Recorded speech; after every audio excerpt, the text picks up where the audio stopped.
Avant de passer à la définition, j'aimerais illustrer la signification et la définition de développer par un exemple concret.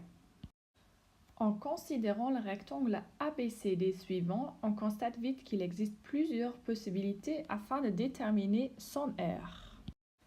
D'une part, la première approche est de considérer le rectangle en entier et de déterminer sa longueur qui est égale à la longueur du segment AB, ce qui revient à petit a plus petit b.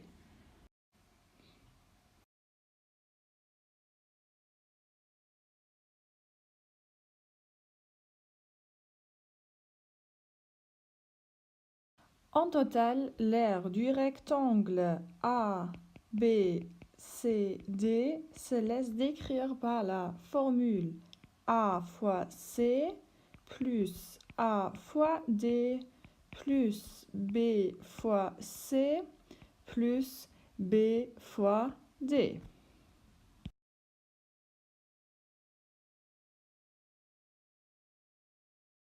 Commençons par l'étude de la définition d'une équation du premier degré à une inconnue à l'aide d'un exemple.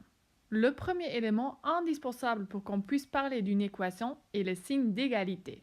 Celui sépare les deux membres de l'équation. D'une part, le membre de gauche et d'autre part, le membre de droite. Le deuxième élément important de cette équation est la lettre x, qui représente l'inconnu, c'est-à-dire un nombre réel inconnu. Comme cette lettre x ne possède pas d'exposant, ce qui peut être interprété comme x exposant 1, on parle d'une équation du premier degré. Voici une réponse typique pour l'exemple donné. Malheureusement, cette égalité n'est pas correcte. En faisant de nouveau un pas en arrière, c'est-à-dire en supprimant les parenthèses placées tout à l'heure, il faut changer les signes de tous les termes entre le deuxième couple de parenthèses.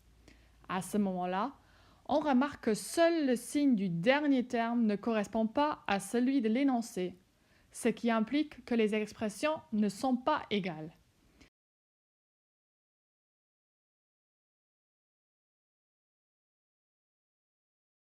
À l'exception des signes, cette combinaison nous fait penser à un trinôme carré parfait et favorise un regroupement 3 à 1.